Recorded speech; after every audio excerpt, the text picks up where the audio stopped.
I have Michigan as second in raw EPA per play margin.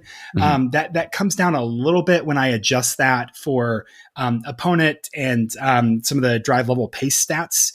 But generally, I think that their offense is much more efficient this season than they are last season, even though I think last season they were a little bit more explosive on the top end. I have them at 13th in EPA per rush, 21st in EPA per pass, but on the defensive side of things, 5th in rushing, 7th in passing. So, I mean, really balanced on both sides of the ball.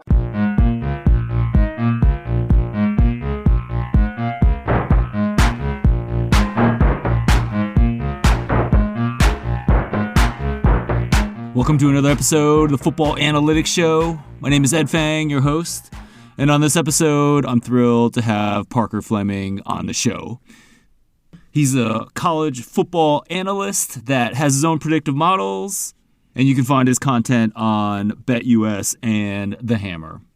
Among other things we talk about on this show, we talk about Parker's model and how he blends in drive-based information as well as expected points added, or EPA, per play. Parker gives us an extensive breakdown of TCU and Michigan. And then he also gives us a college football bet for Week 8 that he likes. The Football Analytics Show is supported by listeners like you. More about that at the end of the episode. The Football Analytics Show is also brought to you by the Power Ranks Sports Betting email newsletter. Valuable, concise, entertaining. Those are the goals with every correspondence. In this newsletter, I write about college football and NFL bets that I've made, and I also send out a curated list of tips, news, and humor on every Saturday morning. If you sign up, I'll send you my top 5 sports betting podcast episodes, an education through your ears. To check it out, go to thepowerrank.com. That is my site for sports betting information based on data and analytics. Once again, that's thepowerrank.com.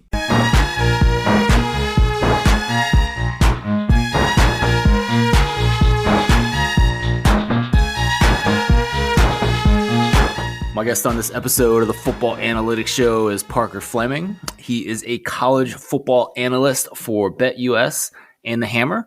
And he is also the founder of CFB-graphs.com, a great college football site. Parker, welcome to the show. Thanks so much for having me. Glad to be back. Absolutely. Parker, I wanted to ask you a little bit more about your model for predicting the outcome of college football games. We started to get into it a little bit last time. You talked about a hierarchical model with fixed effects. Can you describe that a little bit more in terms of what the data that goes into the model, and then what exactly a hierarchical model is? Yeah, so I scrape everything from NCAA.com. I fill in some gaps with some games from collegefootballdata.com, which uses ESPN data. And so I get play-by-play level stats there, and then I build back up drive-by-drive level stats. So basically what I create is a non-garbage time data set of all the meaningful plays and drives in a college football game. Non-garbage time just means, obviously I throw out big leads. I throw out obvious run out the clock situations. I throw out any drive with a kneel down, and some stuff like that, just to kind of trim the fat, and do some stuff to make sure that, scrambles are recorded as passes and sacks are recorded as passes. So they're not counting those in running stats, just a little bit of maintenance and stuff there, and then run some EPA stuff on that. The other thing that I do is for drives, I don't look at actual points really. I look at touchdowns and then the expected value of a field goal attempt for every drive. So that's kind of what I train my model on. Are those. So get that raw data, kind of have the drive level data and the play-by-play level data. And the drive level data is kind of like the foundational level. I want to know your points per drive based on, where you start your drives on average and how effective you are at rushing and passing. And then I look at that at the team level and at the game level. So it's like I'll reconstruct kind of a game based on, a distribution of points per drive conditional on how well you run and pass the ball. And then I will effectively, run that against another teams. And that's where we'll get, hey, over the course of, 10 to 12 possessions in a game, I would expect you to score about this many points. So the drive level stuff is a lot about opportunity, because I care about opportunity creation, right? I want to know how often you get a first down inside the opponent's 40, how often you score when you do that, how often you get big plays, touchdowns. And so that's why the drive level is really important. And then the matchup part of the model that's really key there is looking at the individual teams and saying, how much do you run and pass on early downs versus late downs? Splitting out run and pass on early down, late down is super informative, because it tells me what you're trying to do, and then how often you get how often you're successful at that, how well you've done against other teams. A big red flag for my model, for instance, is if you can only run well against bad teams and you can't pass well against bad teams, my model is going to frown on you, because early downs passing is so important for college football success. So splitting that out, I basically get this kind of hierarchy of, plays to drives to games. And I'm looking at things on all three levels and building up into this game to game model, where then I look at, hey, most teams, when they have this starting field position and these stats, score about this many points. I can put a little fixed effect or a random effect, whatever you want to call it, depending on your background, for the individual teams to account for opponent adjustments, to account for recent success and history and coaching continuity and all that on a game-to-game level, talent, for instance. And that lets me kind of project the outcomes of games, just to get a reasonable expectation of what we'd expect to see two teams with these profiles do on the field. Right. So you talked about, I guess I'm interested in like the hierarchies, right? You kind of said like the lowest level was the drive, right? Is that correct? Yeah. So it's effectively, games are like, drives are a lower level than games. And so I have a model that looks at your drive efficiency, and then a model that looks at your game efficiency based on your drive efficiency, and then a model that looks at what the matchup would look like based on, your opponent as well. So it's almost like it's effectively two, because I can do the game, the game efficiency and the projection and the kind of the same thing. But it is like drives are nested in games, so I have information about how often you start. Like, where do you start on average on field position? Where does your opponent start on average on field position? And then how well do you move the ball? I kind of translate that to evaluating the quality of your drives. And then I compare the quality of those drives with your opponent. And that gives me kind of an estimated projection for the game. Okay. So the lower level is drives. The higher level is what's going on with the team. And then they're related, obviously, right? Yeah. So that's these effects and these parameters. Yeah, so that's there. There's a little bit of endogeneity with like your drive opportunity, but I'm kind of okay with it. What does endogeneity mean? Yeah, endogeneity just means like when your drive quality goes up, your game efficiency is going to go up, like the points I would expect you to score. And so I want to break the link a little bit, just to say like, I don't want to say like, hey, teams who score more points, right? That's not useful to me. And so what I do there is just try and get a little bit of the noise about, like, take out a little bit of the noise about how often you create opportunities and how well you capitalize those opportunities with the points per drive model. And then in the game model, I can include fixed effects to kind of capture anything about the matchup that the just down to down efficiency doesn't capture. And so that can be, your coaching effects, that can be your talent differential, and everything is there. So I've kind of said, generally for most teams, for an average team, the relationship between your points per drive, your opponent's points per drive, and the final score is this. And then instead of just including a bunch of information in the error term about, you're a home team, or you're this talented, or you recruited this well, or you've done this well historically recently, actually say, I'm going to capture some of that with just a team fixed effect as well. And that helps me kind of estimate who's more efficient, who's less efficient than the average team based on these kind of matchups and situations. Okay. So is like these effects in terms of, like you were talking about coaching or whatnot, like, do I think of that as another level above the game, or sorry, the team? I wouldn't. I think really it's just like how do I project how well you're going to do on a drive? I need to use the play-by-play stats and kind of build up this drive efficiency. And then at the game level, I'm going to account for, some of those run pass splits in terms of like selection and how often you move the ball. and then I'm going to account for kind of anything unobservable about the team that's not varying over time with those fixed effects as well. Okay. So how does the EPA? Well, so first of all, you talked about EPA, expected points added. I presume you're using the same model that I think Ron Yurko developed, right? Yeah, definitely off that. Like I have my own little flavor of it, but I didn't invent anything by any stretch of the imagination. I've used everything that everyone has used before me, and just have a couple little tweaks that I've done that I think work better for the college game. But generally, it's very standard. I mean, most places expected points is going to be calculated the same way, right? And so yeah, I use that, but I split it by early and late downs. So first and second, and then third and fourth downs. And I split it by run and pass to account for some selection differences. A lot of times with college football, you'll see like a defense is, second in EPA per pass, but they're 112th in EPA per rush. Well, that doesn't mean that they actually have the second best pass defense. What that means is that their run game is so bad, teams are only passing against them in these obvious like 3rd and 8, 3rd and 9 situations. And that's making their unit look way better because it's an advantageous situation. We're not realizing all these instances where the pass game would get tested in neutral situations and maybe be much worse than second overall. And so I try to account for that and for selection using expected rush rates and rush rate over expected to get a better idea of kind of what a team looks like in reality, not just in, the observed data that we see. Okay. So, I mean, in some sense, you're kind of adjusting for opponent there, right? Yeah.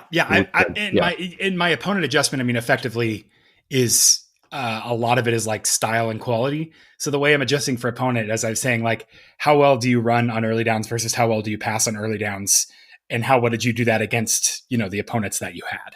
Right. And you found that how well you throw on early downs is very predictive going forward, right? And that's why you break things out on early downs into passing and rushing. Yeah, I mean, if you look at like the teams that are best in kind of the weighted early downs EPA that I have, like that's really what trumps everything, and passing mostly drives that. So if I look at like the offenses that are number one in passing right now, or towards the top in passing, you have like Ohio State.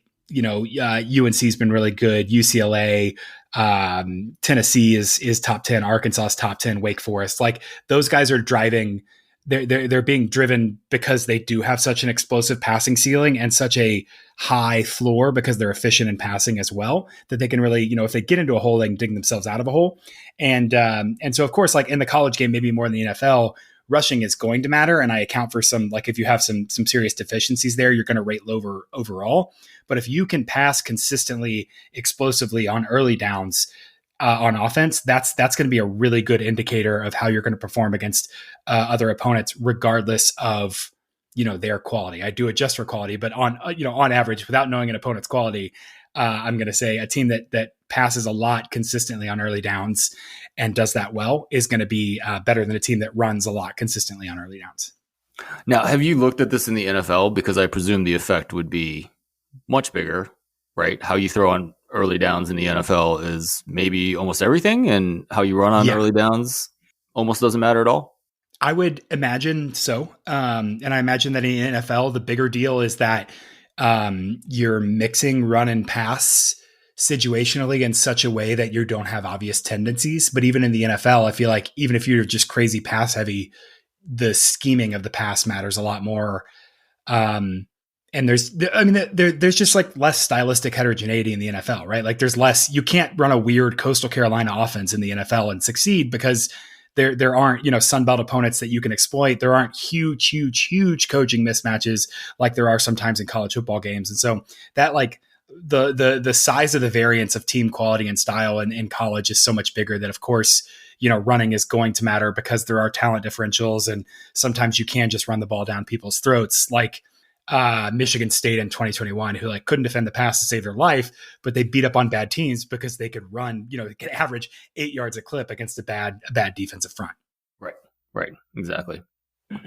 So Parker, you are a TCU alum or fan or both? Yes. Guilty on both fronts there. Alum, class of 13 and a big fan. So they have had quite a season, undefeated, and maybe a little bit surprising given that they parted ways with longtime legendary coach Gary Patterson last year. I guess maybe take us through your mindset from when the Patterson firing happened and through the offseason and into the season. Like, are you surprised at what you've seen? I am. It's almost like we so my a friend and I do a little TCU podcast, Purple Theory, and just kind of have fun with that. Don't really promote it a ton, but enjoy it. And we were talking on Sunday just about it's almost like the if you've watched Seinfeld, it's almost like Sonny Dykes came into TCU and did the Costanza. It's almost like he had a list of everything that TCU had done that wasn't working and said, we're doing the opposite. So, I mean, it felt surreal this offseason to see videos from spring practice. And like people were there and cheering for players and excited. And that's just, it's been a very closed off culture. It definitely some walls have come down. And so to have that open and exciting, I think is fun and have been a fresh of breath air. I've talked to people about it being akin to, in college, if you had a bad semester, everybody had that like really hard semester.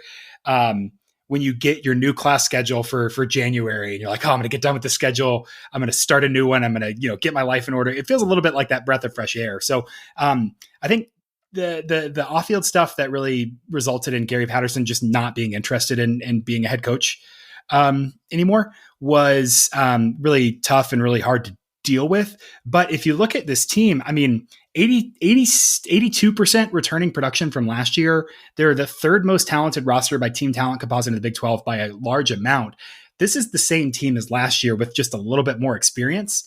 And it seems like there's just a lot of low-hanging fruit, kind of soft things that Sonny Dykes has been able to do to say, there's actually pretty good infrastructure here. We can just tweak at the margin and have some good results. And they've gotten a little bit lucky. I mean, to have Dylan Gabriel out for most of the Oklahoma game, to have Jalen Daniels out for most of the Kansas game, but they are playing really, really well. And it's been really fun to watch them take an experienced quarterback and a stable of really, really good skill players and turn it into the offense that we've hoped it can be for the last couple of years.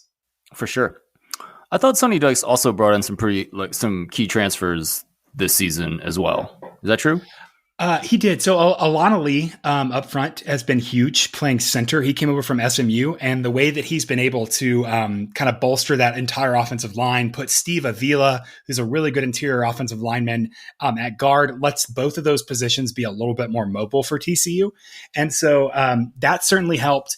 And then on defense, safety Mark Perry has been really, really good from Colorado in the run game for them. And again, a huge transition for those who aren't aware from TCU of 3-3-5 defense to a 4-2-5 defense to a 3-3-5 defense has definitely been an adjustment.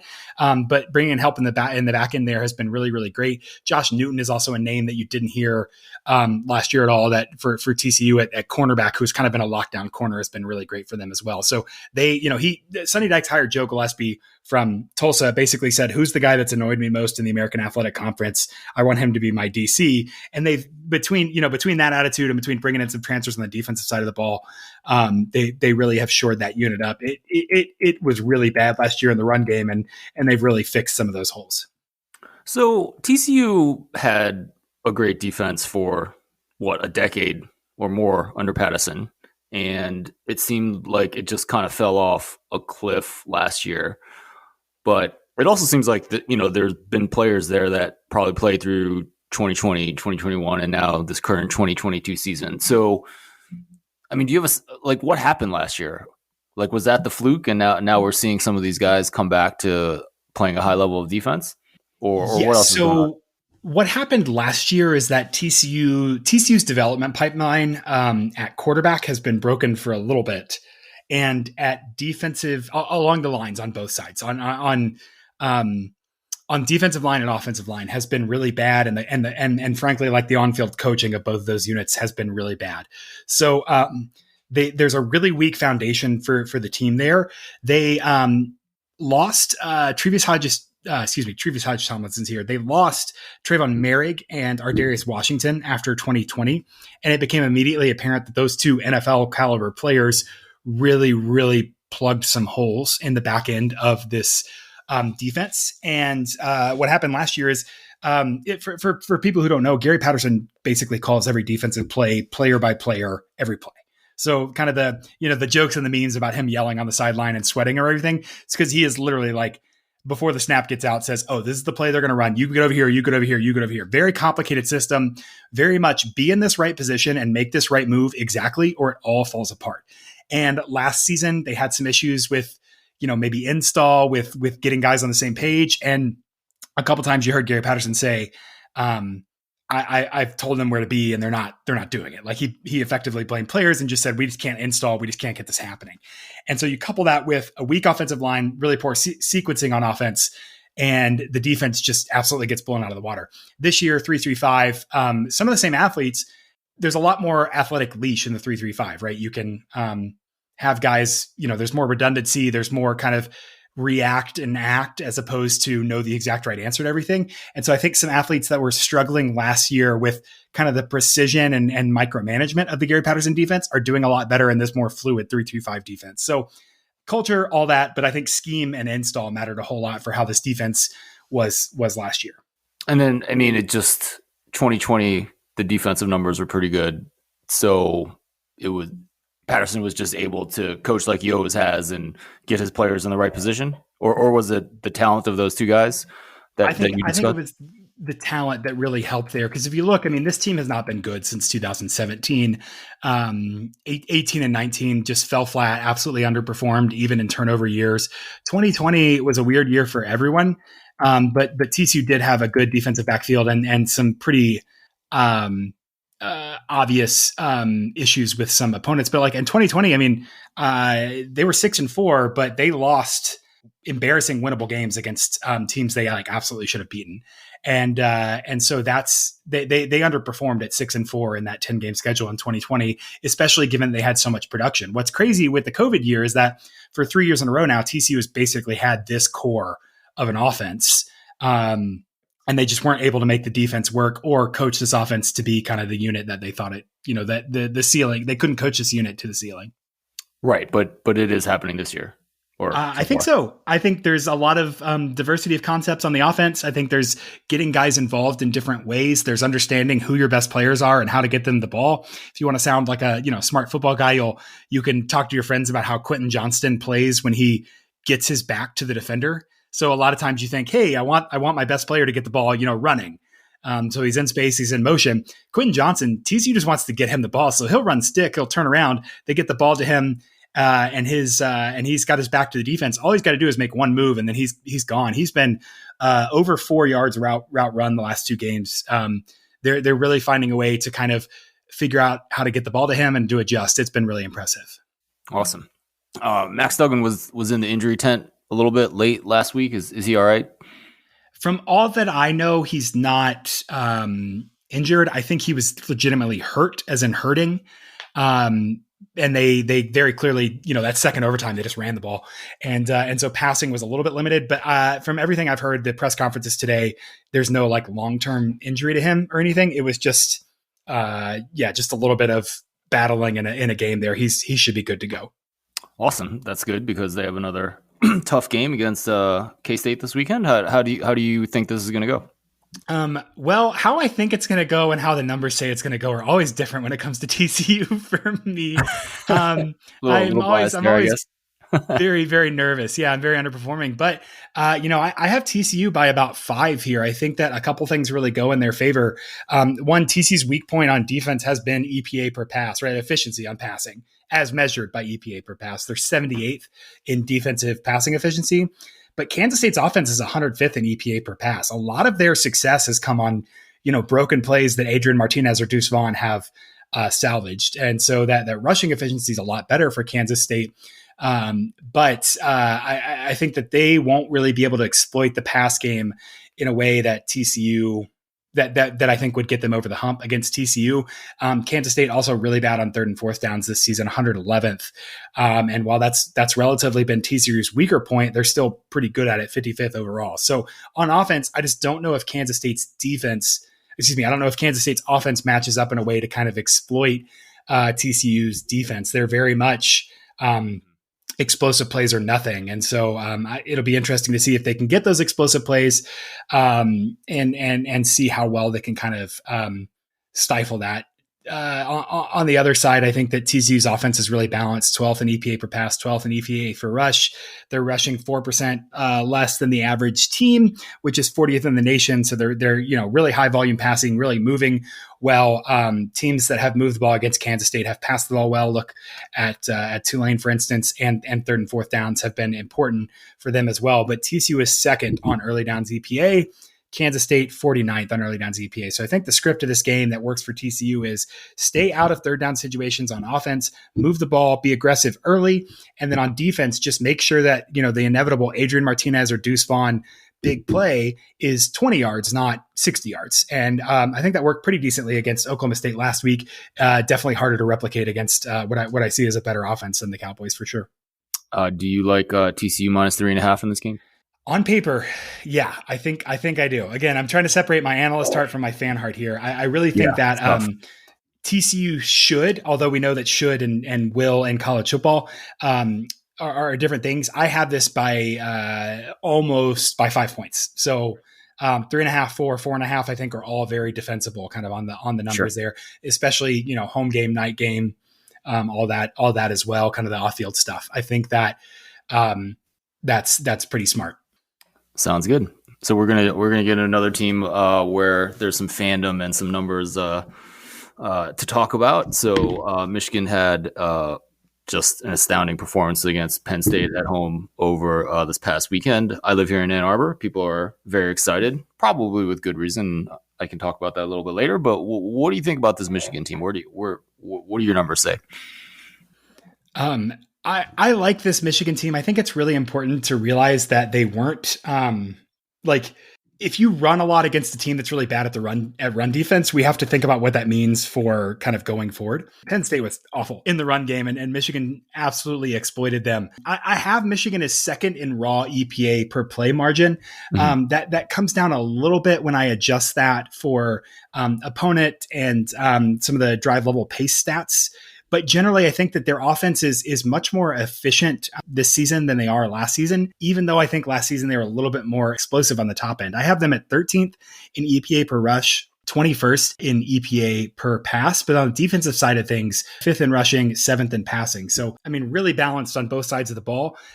You can opponent adjust, all you want, but that's not going to take a 59-point win against UConn or whatever, or Hawaii, and turn that into, like a 7-point loss. So they might still be inflated by schedule, but I think that they're very solid and they're a lot more balanced, I think, than they were last season, where they were run heavy and then kind of hoping to get that big pass play. This season, It seems like they're a lot more balanced.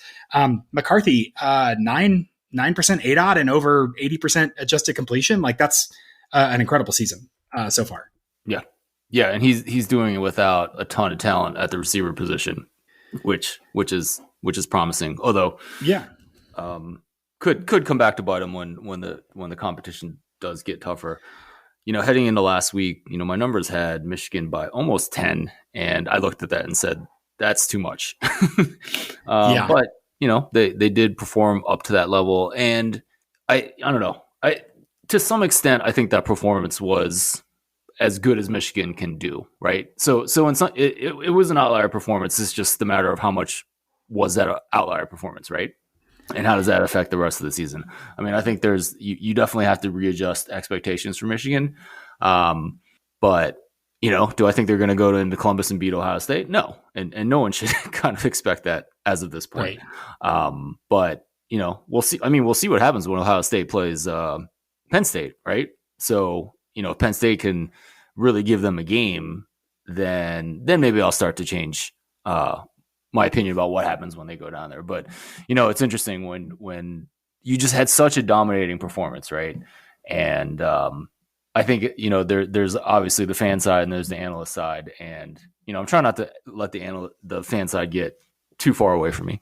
Right. I think that's totally fair. And if you look at the first half, Penn State's scores were, a fluky Sean Clifford run that I don't think is sustainable in any way, shape, or form. And then, an interception that wasn't great. 16-14 at the half was not even close to reflective of the actual, outcome of this game. So in terms of analytics, I'm not counting this garbage time until almost the fourth quarter. Yeah, until 9 minutes in the fourth quarter, it doesn't technically hit garbage time.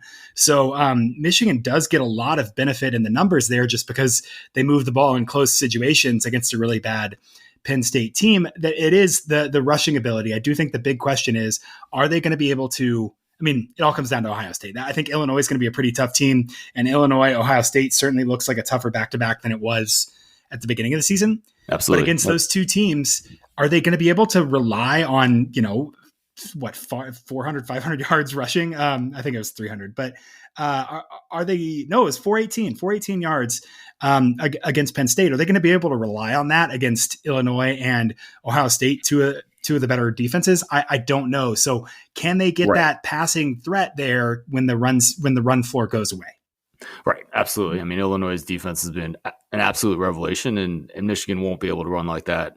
With Illinois, you might be facing Arthur Satowski on Illinois' offense, so that game kind of doesn't concern me. And we are, they have a legitimate shot at being 11-0 heading down to Columbus, and that is a good situation.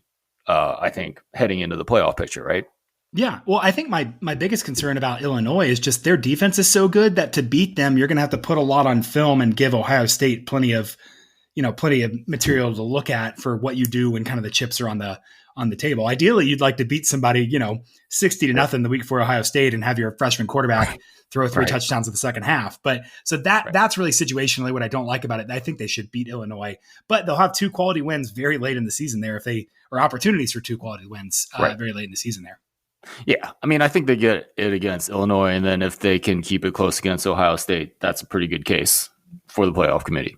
And yes, although I'm interested in playoff math. Someone asked that on our show earlier today, and I hadn't really thought through it. But what if Georgia beats Tennessee, Alabama beats Georgia, USC goes with one loss, and then let's say Texas with two losses wins the Big 12, or one of Kansas State, Oklahoma State, TCU, one loss out of the Big 12. Playoff math gets weird, where even a team with a better quote unquote resume from the Big 10 or the SEC might get left out in favor of a conference champion. Sure. Yeah. I mean, we'll see. We'll see how that all goes. I mean, it's been, we'll see how that breaks down. I can see USC losing again for sure. And I mean, I think, you could definitely have a case where, you have three serious contenders in the SEC right now, right? And we'll see if Tennessee's still there after the Georgia game. But yeah, I don't know. I mean, I don't think anybody would like two Big Ten teams and two SEC teams in the playoff, right? So no, not at all. Well, some people would in certain parts of the country, but probably not the best for college football in general, right? Yeah, I think that would be, especially with the upcoming alignment, that would be a little too on the nose. I think if you're negative about the playoff, you're thinking the problem they're solving is what can they get away with without everyone going into open revolt. And I think an all Big Ten, all SEC podcast would probably induce open revolt against the playoff. There would be open revolt, but they have announced the 12-team expansion, right? So yeah. And when does that start? Or they're trying to get it for? I think they talked about 2025, but there's nothing formal. Yeah. So I don't know. They were a little nebulous. It did feel a little bit like, hey, we're trying to get good news when we can, even if we don't have a formal plan for it to happen. So I think the number was 2025. Yeah. Maybe they'll move it up to 2024 if there's two SEC and two Big Ten teams in this version. But, TCU will be undefeated, right? So they'll have their Hope is a dangerous thing. Hope's a dangerous thing. Parker, is there a Week 8 college football bet that you'd be willing to share with us? Yeah, absolutely. I'm going to go stay in the Big 12. I think West Virginia and Texas Tech is really interesting. Texas Tech a little fluid at the quarterback situation. Looks like Tyler Shuck might play, which is interesting for their offense, but I still think there's a learning curve there. They're favored by 7 at home. And I really think that West Virginia's run game has come on the last couple of weeks. Tony Mathis averaged over 7 yards a carry last week against Baylor. Yes, West Virginia benefited from special teams there and a defensive turnover to actually win that game. But in terms of kind of the predictive value, I think that run performance was great. They're 41st in EPA per rush now. Texas Tech's defense is 101st. On the flip side, the big issue with West Virginia is their defensive secondary is not very good, 126th in EPA per pass. But Texas Tech is really not in a position to exploit that. They're 82nd, and a lot of their plays kind of come on what I'll call junk ball affectionately. It's, a quarterback running around, extending a play, chucking it up. It's a quarterback, making a big run. It's not as much the designed offense working as function when it's successful. So I think this will be a chaotic game, but with West Virginia's run game and Texas Tech's volatility, I really feel like West Virginia could keep this thing close, if not win it outright. So I'm going to take the Mountaineers as a road dog this week with a full touchdown there. That's great. Yeah, so we have West Virginia +7 on the road at Texas Tech. My numbers would agree with that as well. My numbers have Texas Tech by about 4. So we will. That sounds really good. I love that. I have like just under 5. That's really fun. Yeah, awesome. So West Virginia has JT Daniels at the quarterback position coming over from Georgia, where he couldn't win the job. I thought he looked really good in that Pitt game, a game that they probably shouldn't have lost to open up the season. I presume that you have them pretty high with the offense, the pass offense as well. Oh, yeah, I think they're great. Bryce Ford-Wheaton is like a legitimately awesome wide receiver for them. They are 32nd in EPA per pass, and they're 21st in passing success rate. So very efficient, very explosive there as well. Excellent. All right, Parker. So wanted to ask you about another game. So it's kind of a strange world. Syracuse is a top 25 team somehow. They've had some interesting games. Close one over Purdue. Got to play North Carolina State without their starting quarterback last week. I thought it didn't matter. I was wrong. And now they play Clemson. And Clemson is a team that was really bad last year, especially on offense, and seems to have turned things around. What are you making of this game?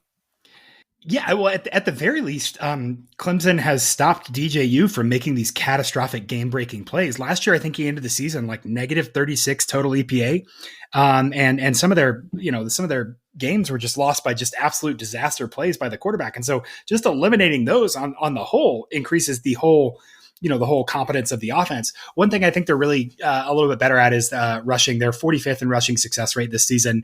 Even though they're only 53rd in rushing success rate, they've been able to move the ball consistently on the ground. With Will Shipley and having him back, I think is great. Even down the stretch last season, we saw what a running floor can do for this offense and just kind of take some pressure off the pass game. So I do think they're figuring things out. I think they're probably one of the 4 most likely teams to make the playoff just because of the schedule. And I think they should win this one pretty handily. I'd be interested in Syracuse keeping it close. I think that I've doubted Syracuse all year. They're 15th in raw EPA per play. When your opponent adjusts that, they fall into the 20s. They have some obvious flaws with their rushing, pass game, or their rushing defense, 119th in success rate. Garrett Schrader is an extremely erratic quarterback, but I was really encouraged to see against a really good NC State defense. I mean, they had touchdown drives of 65, 71, I think 73 in the second half, 78 and 65. So like there weren't, the normal short field shenanigans. They lined up and actually scored against a very good defense. I think we're looking at a low total. Clemson's offense is 40th EPA, Syracuse 46th on defense. So I think we're looking at a low total. I don't think there's any reason Syracuse couldn't keep this within 2 scores. Okay. Yeah. I mean, that was part of my miscalculation. I mean, I didn't think Syracuse's offense could do much of anything against a very good Wolfpack defense, but yeah, they certainly had a good game. So you would definitely lean Syracuse +14 in this one, just because you don't see a lot of points. I don't see a lot of points, and so you always like a big dog on the road if you're going to have a low total, and just because I think that Syracuse's offense has moved the ball pretty consistently against good defenses. I think that they should be able to catch a few plays here and put some points on the board. So I like them. I talked about it a little more in depth on BetUS, and Gary and Kyle had some thoughts too. So I know I'm going quick here, but this is a game I like. I like Syracuse in this spot. Excellent. All right, Parker. How about a surprising prediction for the remainder of the 2022 college football season? A surprising prediction is that, I hate this because this happened yesterday. UCF is going to be the G5 team in the New Year Six. That's surprising. They're up to top 20 in my power ratings right now. They lost to Louisville and absolutely shouldn't have, but are 5-1. They shown a penchant to kind of run over some people. They've absolutely bodied SMU 2 weeks ago, absolutely bodied Temple last week. And Temple's defense is not excellent, but had, been putting up some pretty good numbers there. So I don't know if that's too much of a prediction. Just with one loss, they kind of went off everybody's radar. I think UCF is probably the best the best G5 team this year. Okay. Excellent. Awesome. So Parker, usually like to end with a couple potentially non-sports questions. So the first one is, you will be held in captivity for a year without the internet. However, you can bring a small item to help you pass the time. What would you bring? My first thought was like a really big Rubik's Cube, but I think that would get boring. And so I would I don't know if like a guitar is too big. Maybe I'd do a mandolin if it was a small item, or a chessboard and pieces. Cause I feel like you could get a lot of value out of, just trying to like replay games from memory or play against yourself and learn different strategies and come up with different openings. I feel like both of those are very creative in nature. And so they can engage you a little bit and help you pass the time constructively. Yeah. So how big of a Rubik's Cube were you thinking? I like Googled and saw you can get like an 18 by 18 one. Yeah. But I think that would get boring really fast. And if like you couldn't, I've in the past have like, looked up online how to solve one and kind of learned and practiced. And, but I think it would be hard to, you'd run out of steam on the 18 cube pretty quick, I think. Yeah. And it gets kind of repetitive, right? I mean, you figure out how to solve the 3x3, and my son and I got into that, and that was kind of fun. And then he went and figured out the 4x4, which is solve the middles and then go back to it with the solution for the 3x3, right? Right. And I think as you get up to 18, you are, it's essentially, there's not a ton of new concepts, right? Yeah, it's not. It's road. It's not like creative, like a mandolin or a chessboard would be. I think. Yeah, that was. Yeah. But I love the creativity and I like how you told us about the thought process. So do you play an instrument? Like, do you play a guitar? Oh, very, very poorly. Yeah, I play a little bass, play a little acoustic guitar, and during COVID, well, not during COVID. Once it kind of settled down, we actually traveled a bunch and kind of lived 6 weeks here and there, and so I got a mandolin so I wouldn't carry my big guitar around with us, and learned how to play that a little bit. Had some fun with it, but I play all three very poorly, but I enjoy them. That's awesome. So was that like your COVID project?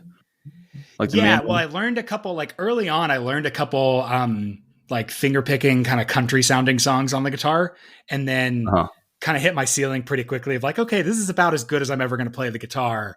And then we started traveling. So I was like, yeah, let's force myself to learn the mandolin. Okay. Yeah.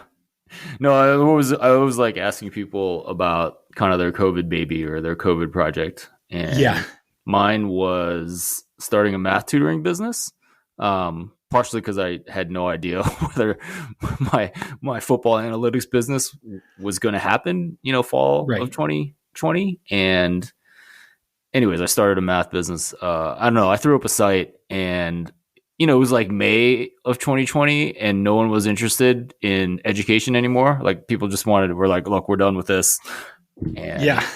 And it was kind of one of those things that, you could kind of pick up in the fall if that happened, but then football happened, thank goodness. And that. So anyways, that was kind of like my COVID baby, and it didn't go anywhere, which is fine. Right. It's kind of a chance to take a risk. But I was also talking about a friend of mine who owns a brewery in town, and his COVID baby was these hard smoothies that they make now. It's called Smooge. And I was like, man, and they're crushing it with it. Right. Like, that's you can awesome. actually probably get it just about anywhere now, or at least they're trying to distribute it pretty widely. They're pretty tasty. I mean, I prefer beer, but I was like, dang it, man, a much better COVID baby. Yeah. Well, I guess you could say like mine was the football stuff. I just started like, really going through and getting organized and saying, how am I thinking about every game? Not just, I was just looking at like Bill Conley and Brian Freeman's stats about, TCU games. It was saying like, how could I think more systematically? So with all that time to kill, I think that's probably where a lot of this football stuff became a little bit more of a main thing for me and a little less of a hobby. So that's awesome. So I'm also probably not making anywhere near as much as the hard smoothie guy is, though. Dang. Yeah. Yeah. Well, you also have a much better COVID baby than I do as well, because your work is awesome. And I appreciate all the stuff that you've been posting. You're still posting all your stuff on Twitter, right? Like, yeah, I am. Yep. Just tossing up there and trying to maintain the CFB Graps website as a leaderboard. Okay. Awesome. So Parker, if you could be any historical character, who would you be? Any historical character. If you could be anyone in history. Yeah, that's fun. So I think about it kind of in context of like who would I like to meet and hang out with. No. But you have to live their life though. I have to, yeah. So you have to like live their. So it's like, yeah, it's like live their life. Obviously, historical eras are different. Like Teddy Roosevelt and all of his crazy hunting stories, which are probably lies, are very fascinating. And so kind of that like, wild outdoorsman life. And he was, he had the money to be able to go on these crazy safaris and do all that out west and see all that. Or, but I think a little more modest answer is probably like Frederick Remington, the painter, who, he like lived in New York, hung out with the Hudson School guys, painted these idyllic landscapes. And then Harper's hired him to just go out to the West and be like, dude, find cool things, sketch them, paint them, and send them back. I can't paint, but if I could, that would be a really cool life. So I think that's probably my answer.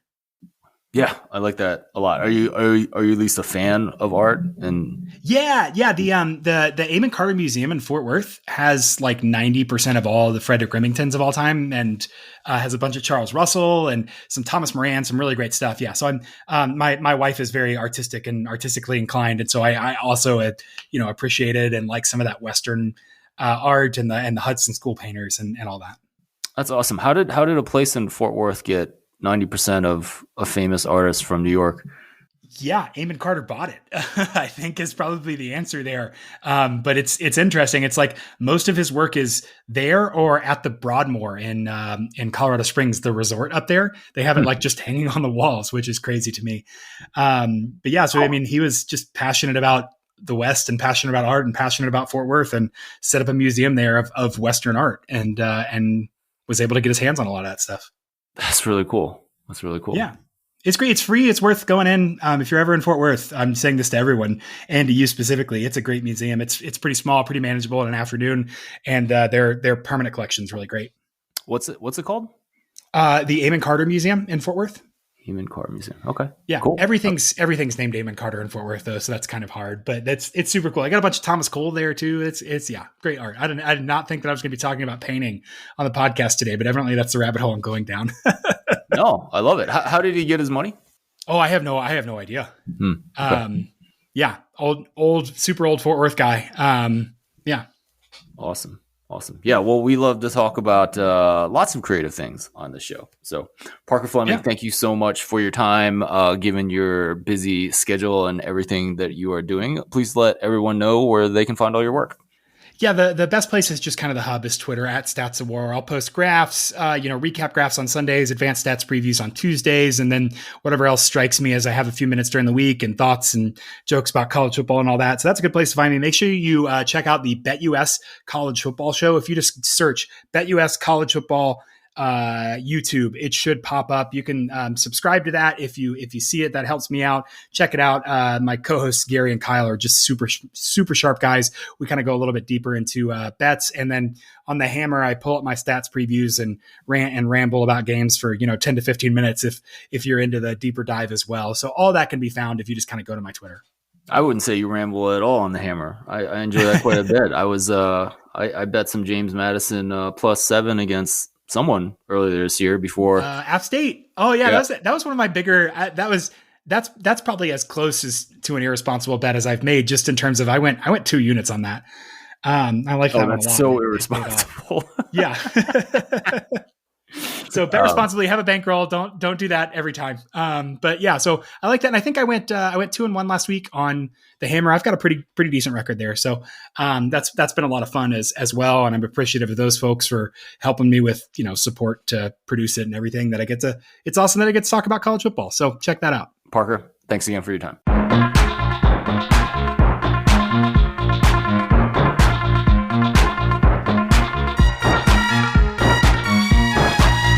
Hey, this is Ed Fang, host of the Football Analytics Show. I really hope you enjoyed that episode with Parker Fleming. I really like the work that Parker is doing, so please go check out his work on Twitter and cfb-graphs.com. Just a reminder, you can get my free email newsletter by going to thepowerrank.com. I have a lot of football information, but I will also be providing a lot of World Cup content as we get closer to the big event next month. This podcast is supported by listeners like you through Patreon. At the $5 per month level, you get my sincere thanks and also a patron-only episode every month. At the $10 level, you get everything at the lower level and also the Establish the Pass mug when you sign up. There's also a third tier if you really want to engage with football analytics. To support the Football Analytics Show, go to patreon.com/footballanalytics. Patreon is Patreon. Football Analytics is all one word. Once again, my name is Ed Fang, host of the Football Analytics Show. I'm honored that you've listened all the way to the end. I will talk to you again next week.